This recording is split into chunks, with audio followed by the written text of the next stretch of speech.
ঠিক আছে দাদা, ভোটটা দিন। কি করে ভোট দেবো বলেন? রাস্তাঘাটের অবস্থা দেখেন, ঘর বাড়ির অবস্থা দেখেন, আমাদের থাকার জায়গা নেই। আমি নতুন প্রার্থী হিসেবে হল হিসেবে আমাকে দিয়ে দেখেন। চেষ্টা করবো আপনাকে দিয়ে। আর রাস্তাঘাটে এই দাদা নামটা লিখে দিস। নাম কি? মুরসালিম। এই যে আমাদের দাদা প্রতিশ্রুতি দিয়েছে, এবার তো সুষ্ঠুভাবে ভোট দিবেন। তারপর সামনে আমরা ভোট বেরোলেই আমরা অবশ্যই আপনাদেরকে দেখার চেষ্টা করছি।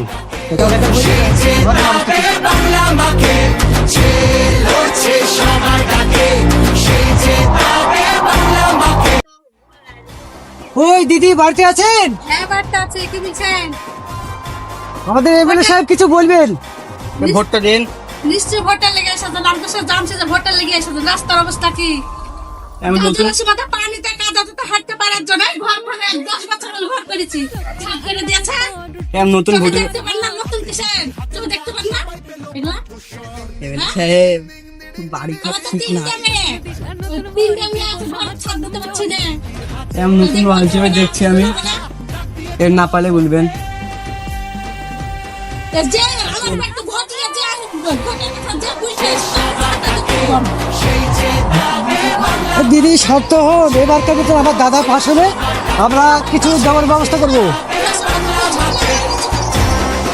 দিদি শক্ত হন, এবারকার মতো দাদাকে ভোটটা দেন, দাদা পাশ করলে ঠিক আপনাদেরকে কিছু দেওয়ার ব্যবস্থা করবো।